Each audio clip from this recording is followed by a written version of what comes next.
If you're watching, you're welcome to another edition of your program, One-on-One, The Exclusive. My guest tonight is Matthias Ketteler. Did I get it right? You got it right, yes. Okay. He is the founder of Project Aid Gambia, an NGO charitable organization registered in the Gambia and Germany, I suppose. Mr. Ketteler, welcome to this program. Thanks a lot for the invitation. Project Aid the Gambia. This is an NGO. It's an NGO, yes. Registered in the Gambia. With interest in what areas? We started in 1990 with a clinic in Jahali. And now we are also in school education, in education for especially for the kindergarten. And we also are a bit in agricultural projects. We are supporting 4 women's corporations in Jahali. We built garden wells and fences so that they can grow their own vegetables, and they are selling and eating. So as you grow as an organization, you expand your activities? Yes. We started very, very small with 2 or 3 buildings in Jahali. And now the clinic is much bigger. We have 2 wards, and we have also a dentist area, although right now we don't have anybody who is working there because we have problems with them. And we have around 30,000 patients every year right now. Oh, 30,000 patients. How did it all begin, the idea of getting into some kind of humanitarian? It could have been strictly business. Yes, it was in 1984, 1985 when we were students. We became all nurses in Germany, and we were sitting and we were discussing that, we are talking too much about things which are not going well in the world, about poverty, and so we should do something. And at that time, the city I'm coming from is Bochum. At that time, there was a very famous project in the Gambia, which was the clinic in Bochum in Nyabakunda. Mm-hmm. And a friend of mine, who is also the chairman, also in Germany now, Frank Hoyer, and me, we spent our yearly vacation, and we were working in Nyabakunda in 1986 for 4 weeks. And then we came in contact with the late Mr. Tambadu, MS Tambadu, who visited me in Germany and who told us, okay, who was asking whether we can do something in Jahali, that is the village he was coming from. So we started in Jahali in 1990.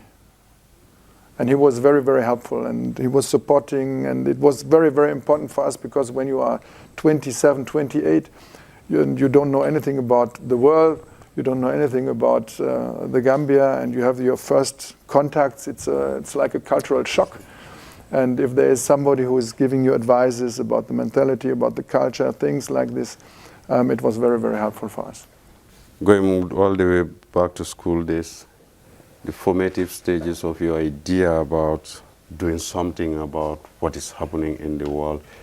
You watch the news, you read the newspapers, you always see there are problems all over. Yes. And that made us active. That made us to found a group, to found sponsors, and to found a small club. And the money we were raising, we were putting into our project. First we were supporting the clinic in Nyabakunda, and then after 4 years collecting money, this and that, we started to. How easy was it at the initial stage convincing people, because really any venture of this sort really requires some kind of funding? Yeah. Was it easy, really, amassing the kind of funds you need to embark on such a project, convincing people, yes, I'm going to cause a genuine cause, I'm going to support people outside there who need it in Africa and elsewhere? What were the initial challenges? Yeah, of course, it's not very easy, because first of all, we were starting, so I mean, people didn't know us. So most of the people we could catch were parts of our families, of our friends, of our relatives. And at that time in Germany, there was a big discussion about how much money is going to the countries, how much money is used for administration costs in Germany, or is used for any other things. And that was something which was very, very difficult for us to explain people that the money we are raising and the money we are collecting is going down. Is sent directly to the country, and that is something which is still one of our main focus, because of all the money we are collecting in Germany, 0.3% is given out for administration. All the other money is going to the Gambia directly, to the project. So you try to cut down substantially on administrative and other costs. Yes, this is a problem with a lot of projects around. By the time the money or it gets to the beneficiaries on the ground, probably is less than 25% of the initial. And that's sad for every sponsor, because the sponsors, they want that. I'm always saying we should use it like a company, like a shareholder, somebody who is spending money, he wants to get later on interest in when he has shares, and when he is sponsoring something, he wants to see that all his money is going down and is going to the project, and you can buy drugs of this or other things. But if, for example, companies or NGOs or whoever is using it for nice houses, for nice cars, for even for the flight tickets, then after a while they say we have problems with this. All our flight tickets we pay by ourselves. We are not taking any money from the NGO itself. Probably the world needs people like you, more of those types of people. You look around the world now, it's crazier than even before. It is. There are more people out there who need help, who need humanitarian assistance. And each time these numbers are growing. Does it make you feel that perhaps what I'm doing, the impact wouldn't really be as big as I would have?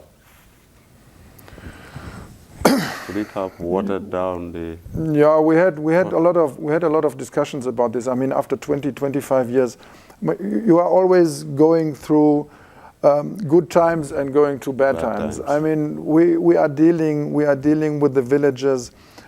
Sometimes you have problems in the community. You have problems in your own organization.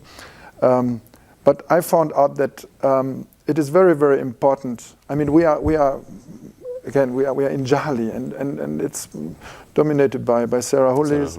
And we found out, for example, they were not really interested in school education. That's true. And so we were able to talk to a German television group, which is RTL, and they every year they make fundraising for helping the kids. So they were looking for projects, and we were together with them, and they were saying, look, we are willing to build a kindergarten in Jahali. And we always say, okay, if there is money, we have to talk to the people before, because I mean, you can build so many white elephants, and for the end, it's nothing. So we were in contact with the elders for half a year. We were discussing with them, told them, look, we are not building anything, and you are not sending. So you have to tell us that you are sending before, and then we can start to build. So we started with 240 kids. And now we have 480 kids, so we have to have. So the situation has changed. Yes, they are sending their kids now to school, and that's very, very good, very, very good. Apart from that, what other challenges at the grassroots? Challenges. I mean, here sometimes we have problems with internet in our headquarters. That is something really. That is something which is very, very often a problem. Other things, I mean, you always find problems when you deal with officials, but it's the same like in Germany. Yeah? Whenever you have to go through different stages, then sometimes you have to find your way. But at the end, everything is solved, and we got a lot of support by the government, and we got a lot of support by other groups. We are dealing together with other organizations. We are working together with other organizations. We are friends of the project. Gambians who are definitely helping us a lot, giving us the correct directions and giving us good ideas. So I think right now everything looks good. What's the nature of your intervention? You go to a community like Jahal, you want to do something in the health sector. Well, what is the community's role in that? Do they contribute, or? They there was the idea in the beginning to bring them more and more into the project. I mean, for example, to give them a place that there is a board or something like this. And we were sitting together and we were discussing it with them. For me, it's definitely a problem, for example, when it comes to health, to bring somebody from the elders or whatever to a board who will decide something. Because, I mean, it has something to do with knowledge about medicine, it has something to do with organization. And we were discussing with them and we told them, look, if you want to have this board, okay, you can have this board. But if you don't want, okay, we do it like we did before. And they were saying, no, we don't want to have the board. We are working together now since 15, 20 years. That was the time we were discussing it. And what was very, very important, they always told us that whenever we deal with them, we deal together, it was always that we were honest and we never promised anything we could not hold. So it was very, very open discussions always.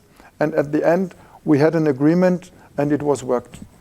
It worked out. It was good. So they don't even want to come in. With the school, it's different. We have parents which are involved in the school, and they have to sensitize others. But you don't have to sensitize somebody who is ill to come to the clinic. So that's with the clinic, it's different. And I think it works better than having a board and discussing things with somebody who doesn't know anything about this. That's that's our idea, and that's our idea. But we discussed it with the villagers. Jahali, apart from Jahali, do you have any other project that you're running in the country? Or? Yeah, as I told you before, I was in 1985, I was in Nyabakunda, and it was built by a group of people in Bochum. And after a while... That's not Project Aid? No, that was not Project Aid. That was our first experience, and that was where we were working. So after a while, I think after 10, 15 years, I always went there because the first spot you have ever met in a country, you always go and see the people. We have friends there. So I found out that the guys in Bochum, they completely get out of this. So the project was not anymore existing. And the villagers were trying to make it by themselves, which failed because lack of money, lack of medicine, lack of stuff. So they were asking me whether I can help them. And then I was speaking with the Minister of Health, and we were discussing the whole issue. And I was saying, look, I will try to find sponsors in Germany, and then we will build the clinic as Project Aid The Gambia. But when the clinic is finished, we want to give it to the government. So I could convince the German government to sponsor this project with 75%. And we opened Nyabakunda 2.5 years ago. And who put in the 25%? Us. Okay. The 25% came from us. So I think it was altogether something like 15 million Dalasi or 20 million Dalasi. I'm not very sure again. But it was built. Some representatives from the German embassy in Dhaka were coming, and there was a big opening ceremony. And it was one of the best clinics I've ever seen. It's a model clinic, and we gave it to the government. To the government. So that was one of the projects. Another project we did in Jahali is also now 2 years ago. We found out that especially in the winter time, we had so many burn cases from small kids. Mm-hmm. And so we were going around and we were asking, what is the reason and this and that? Of course, it's cold. So the small kids were always going to the open fire places. And they have this, whatever, cottons from China or whatever, with this synthetic. So when they fall in, it's like a flesh. Mm-hmm. So we were trying to build oven. So I think we built now in Jahali and Medina around 300 oven. They are covered, and there's a chimney, and we don't have any cases now for small kids which fall in open fire. This is a personal question. What is your background? I'm a nurse. You're a nurse as I'm well? a nurse. I'm a nurse. I have a company in Germany, home care company. So nursing, and yes, I'm a nurse. What are some of the health problems that you often come across in your cities? In Jahali? In Jahali. What are some of the typical problems? Well, I mean, Jali is surrounded by rice fields, so we have malaria. Mosquitoes, 12 months a year. When malaria cases in other areas were rare in Jali, you can always see them. Then you have schistosomiasis, yes. and you have the normal cases like pneumonia. You have diarrheas with the small kids, and so I think that is nothing special. It's only that malaria is a problem. Is always all over the year. There is this fear around the world that at some point malaria, the parasite, may be resistant to some of the traditional drugs that are being used to cure. And given the number of deaths from malaria around the world, particularly in Africa, is significant and alarming. What are you also worried that at some point the virus may mutate or change and then resistant? It's not the virus, but I mean, of course, the parasite. Yes, the parasite. Yes, they mutate, and sometimes, I mean, of course, they also mutate because things are not given correctly. So it stopped before or whatever. But I think right now they have a good medicine against this. Is this Chinese plant, this artesunate, which, as I understood, the quartem, which, as I understood, there are no resistant cases right now. But I mean, the problem is that for sure, for example, if malaria would be a sickness, an illness in Europe or in North America, it would be eradicated. There would not be any malaria anymore. But it's because it's that's an interesting no, but I mean I think that is something. That's the reality. That is the reality. Yes, of course. It's I mean, the people here they are poorer, so they cannot pay all these drugs when they are a bit more expensive. It's not a good market for those companies who produce drugs. So I'm 100% sure that it would be eradicated when it would be in Germany or in Europe. In Europe or the advanced world. Yes. But I think there is something, I heard about half a year ago, that there is something like a vaccination, or they are working on it. That would be, of course, that would be good. That would be good. Yes. Yeah. But it's sad. I mean, we saw so many, especially kids, when the kids are coming, and then sometimes that is also something we are always trying to sensitize the parents that they should come in time, because when you are coming in time, you can fight this sickness very good. But sometimes when you are coming too late, then it's too late. So it's sad. You're talking about, you're giving a scenario. Yes. So the problem was in Europe, so yes, it would have been eradicated. Yes. Is there politics in medicine? Of course there is. Yes, there is politics in medicine. There is a lot of politics in medicine. Yes. I mean, medicine is big business. It's big time business. Yes. I mean, also in Europe it's big business. The costs in Europe for health, I don't know, but medicine is a big part of this.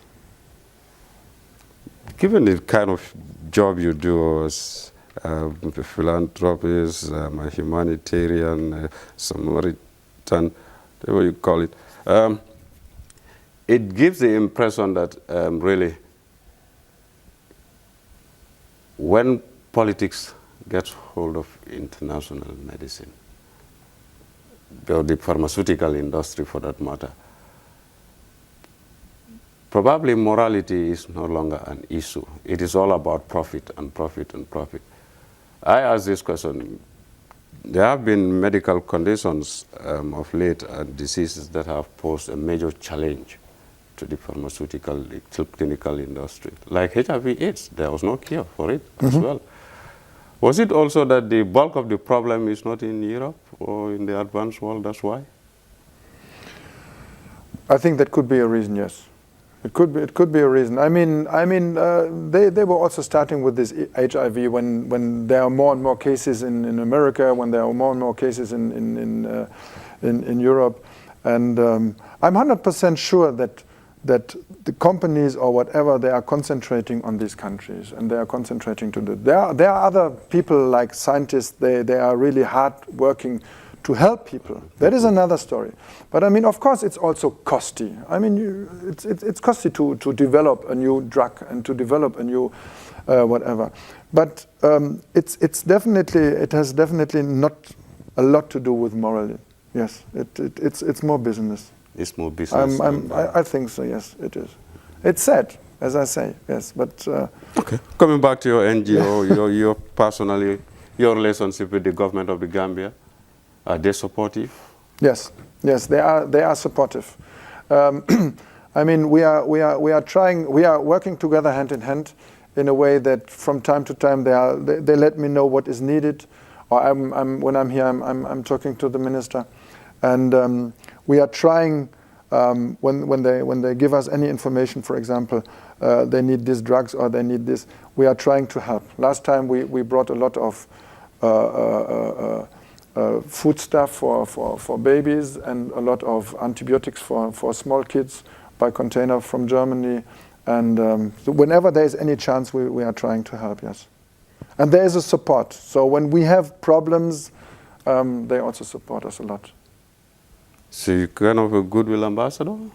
Yes. For the Gambia? They were asking me to do this 6 years ago, yes. And what does that entail? For me, honestly speaking, I mean, I'm not behind titles. So I'm just using this to open some doors in Europe, for example, to get more sponsors or to raise more money, and for the Gambia, and it helps. It helps from time to time. You're growing, I suppose, as an organization. Yeah, that is also something which, I mean, we have to care, because our company, or not our company, our club, our charity club, is supported by around 300 or 350, 400 people. And everybody is paying, I don't know, 15, 20 euro a month. These are people you can always count on. Yes, that are the people we can count on. And then what is coming aside, that is always something, if somebody is giving you 10,000 euro, but you don't know whether he is giving it next month or next year or something like this. So therefore we are really trying to focus on our project in Jahali. And when there is anything beside, we are trying to support other projects with this money. But it's that like the possibility of expanding, let's say, out of Jahali into other places? When we have the money, of course we will. We have a very good staff. We're very. So you have budgetary problems as well? We have, yes. I mean, when you are going to the different health centers, when you are going to whatever, you can see that there is a need to do something. And you always, I mean, when you are coming from the medical field, you always see small things or big things which you want to jump in and you want to help.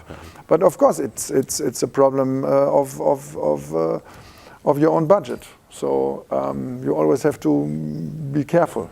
I mean, I'm also a chairman, so I mean, I have to explain to our people what we are doing with the money. Yeah, but how do you feel? I could have done better, but I'm constrained by this. You look around yourself and then see children in need. I could have extended my services beyond this point. Yes, you are not feeling good.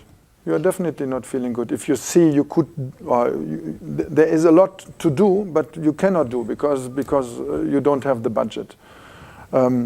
Therefore, we are trying to find others. We are working with other organizations, for example, like what we are also doing. We are sending kids to Germany for operation. We are working together with the German NGO, which is called Peace Village. They were founded in the Vietnam War, and they were starting with Vietnamese kids. And now they are in Angola, they are in Afghanistan, in Iraq. And they also had contact with us here in the Gambia, and we were starting with 3 kids, 4 kids, or whatever. Now it's 30 kids. And they are really willing to bring more and more kids to Germany. So our headquarter, our manager in Manjai, is getting all these medical records from kids between 2 and 11. And they don't take kids with cancer, or they don't take kids with heart problems or neurological problems, but all the other kids. So there are medical conditions and problems that you don't deal with. They don't deal. I feel sorry, for example, when a 5-year-old kid with heart problems is there, but we cannot change the rules of them. So we send them the medical reports, and then they decide, and then they come over. And I think right now it's 30 kids we already brought to Germany. If you go by the medical records, these conditions, medical conditions associated with life and lifestyle, are common even amongst children. Probably, is it a big problem here? You have some typical problems which are brought, for example, to Germany, which you will not find, for example, in Germany. One of the biggest problems we have is, you know that the women, they prepare this Essig soda. Yes, and they put the Essig soda then in bottles, and then they put the bottles on the ground or whatever, and then sometimes the small kids think it's water, so they drink it. And then the whole esophagus and stomach is spoiled, and the esophagus got strictured, and then they cannot swallow anymore good, and this and that. So a lot of kids like this were treated in Germany. That is a typical, I would say, a typical thing here in, I will not say in the Gambia, maybe in West Africa or so. That is something you will not find. Others are like normal, whatever. They have broken legs, and then the bones were not proper set, and then they cannot walk anymore proper. So that is something we can also help, and we can also do. Or genetic effects, that, for example, that the anus is not where it should be, and so that are things they can do, and they are good in this. You're serving a whole community. Jahali alone, or people come from all over? Nowadays, the people come from all over. We have patients, sometimes they come from Soma, which is 100 kilometers away. But your services largely are meant for the community of Jahali? Yeah, that was the initial idea. You give them priority over others? No. Everybody who is coming is the same. So we don't give anybody priority. But I mean, every patient who is coming is served. What are your plans, say, the next 5 years? Well, we had a very, very good idea because we were harvesting Moringa. And we made a plantage in Jahali. And we wanted to harvest the Moringa, and we wanted to product special Moringa products like leaf powder and oil out of the seeds, and we wanted to bring it to Germany, and we wanted to sell it. And the money which is from this plantage is going directly to the project back. So that is our way we think development should be, development aid should be. That something is produced in this country, is going, maybe with some help of an NGO or whatever, is going to Europe, is sold there, and all the money is going back. So that people are not always thinking, okay. So why Moringa? That was an idea we had. We were also, in the beginning we were thinking about cashew, but then Moringa came up, and Moringa is good business. We have some problems in Jahali because the trees are not... Is it medicinal? It's a kind of superfood. Moringa is a kind of superfood. It has the most amino acids of all plants. It has a very, very good ORAC rate, which is fighting against free radicals in the body, and it's very famous now in European countries. But it's a widely held belief here that like, it has medicinal properties, especially effective against malaria, and people use it. Yeah. Against malaria, I don't think so, but I think you can use it against diabetic. It's written in the internet. You can use it against rheuma and arthritis, and also some people say... I asked this question because it's important. People here have this belief that it is effective against malaria, and they are down with malaria. They will, instead of going to the hospital, they will be taking this. Yeah, but that is risky. That's risky. Yes, that is very much risky. So that is something we are not pronouncing this. We are telling them, look, this is, I mean, it's a good food. Yeah, it's giving you everything what you need. I think the health sector needs to do some public sensitization in this area, because that's a widely held view here that people do use it as a cure for malaria. Yes. And this may be wrong, the misconception. No, that is definitely wrong. And that is. And it could be dangerous. That is dangerous, yes. That is dangerous. Because they are coming too late to the clinics. Because they are using it, they think it will help them, and then after a while they will see it is not possible, it's not helping them, and then the condition is getting worse and worse and worse, and then you have the problems. I mean, it all depends on the amount of plasmodium which are in your blood. So you have to fight as soon as possible. Therefore, I'm always telling anybody, I mean, when you feel anything, when you have fever or something like this, make a blood test. And then better to make 2 blood tests too much, but than waiting too long. Do you perform surgery at your health facility? No. We have an ambulance, a car, which brings such cases to Bansang Hospital, and but we are not doing this. No. We only have nurses. We don't have doctors. We only have Gambians. We don't have Europeans, and it works good. Probably you would want to grow bigger and then be in a position to provide services for even more critical problems. Isn't that part of your plan? We discussed this. I mean, honestly speaking, we were even thinking about to bring a doctor there. But, you know, I think we also have to keep in consideration that right now the system works very good. We have good nurses. The nurses in the Gambia are well trained. They know what they are doing.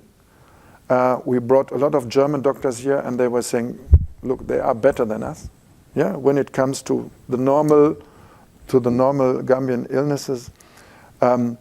We were thinking, when we bring a doctor there, you know, it's always a matter of hierarchy. So when a doctor now is coming, maybe he will not listen anymore, or he will not listen to the people because he says, I'm a doctor. So we feel comfortable how it works now. And we are supporting, for example, Bansang Hospital or something when there is any shortage or something like this. So we are also supporting Bansang Hospital. And I think it is better that what the government is doing now is that you have main hospitals, and they are good equipped, and they have doctors and whatever. And when there is anything, people have to go there. It's better than having all these small spots. You talked about agriculture as well as an area of interest, probably. Are you into specifics in terms of production? Productivity? No, it was. I think it was 12 years or 13 years ago, when the women corporation, the first women corporation, was coming, and was asking for help, and we were saying, look, we don't know anything about this because we are coming from the medical field, and they were saying, we have our own garden. We have 3 or 4 wells. Maybe you can come over. So we were visiting the garden next days, and they showed us that they have always problems with goats and sheep which are jumping over the fence, or they were not even closed properly, and they were eating their eggplants and their tomatoes and whatever. So with all the sweat they were trying to produce, the animals came and they took it. So we came to an agreement that we were saying, look, we will fence it, and we will build 8 or 12 more wells so that the distances are not too far. But we are not involved in this. We are just helping. We are just giving you, and it was a successful story. We did this now with 4 gardens, and the women are very, very strong, and they are very reliable. When you have any agreement with them, they are following it. When you come to the Gambia and see some of the projects you've started and that you are working on, how do you feel? Do you feel fulfilled that, yes, I have been able to at least offer my services and my resources? Yeah, we had some in a humanitarian. Yeah, we had some bad experiences, especially in the beginning. There was a time, I mean, to be honest, but that is 30 years or 28 or whatever years now. It's history now. It's history. That I was in RVTH hospital, and I was going around with friends of mine who were doctors there, and I saw all these beds where people are lying in, and they were lying in a mattress on the floor and this and that. So coming back to Germany, I organized 100 beds from the hospital, and we sent it down, and I don't know, 3 months later or whatever, I went to check, and all the beds were standing in the garden outside of the hospital. So nobody was putting them into. That was something which was really, that made me sad. But that's 30 years now, almost 28 or so. That was something which made me angry, because it has nothing to do with, it has something to do with responsibility. An attitude. Yes, attitude, yes. It's nothing, it has nothing to do with money, it has nothing to do with, just take the bed, put it there, put the patient into the bed. More comfortable for the patient, you can clean it. Therefore, whenever we are doing anything, we are always telling whoever we are dealing with, we are following things up. When we give anything, we want to know where it is going, and then after a while we are also going there and checking whether it's working. When there is a problem, we are trying to help. So that is something I think it is very important. But that's everywhere. It's not nothing special in the Gambia. You have to do this also in Germany. You have to do this everywhere. Matthias, we don't have much time actually. Do you have anything at least that you would want Gambians to know about the project, about yourself, about your intentions and plans? Yeah, I think I was giving you mostly all information I know. What I want to say is that I'm very, very thankful and proud of my staff. They're all Gambians. They're all hardworking. You have problems sometimes like in any company or whatever, but they really wear their heart, as we say in Germany, they really wear their heart at the right side, and they are hardworking, and without them, we will fail. So I think it must be always a good cooperation between those ones who sponsor and those ones who work. Thank you. Thanks for the invitation. Thank Ketteler? you. Yes. It's my pleasure. Me too. Thank you. That's the end of this episode. Certainly many more episodes coming your way. I will be here for you. Always be there for yourself. Bye-bye.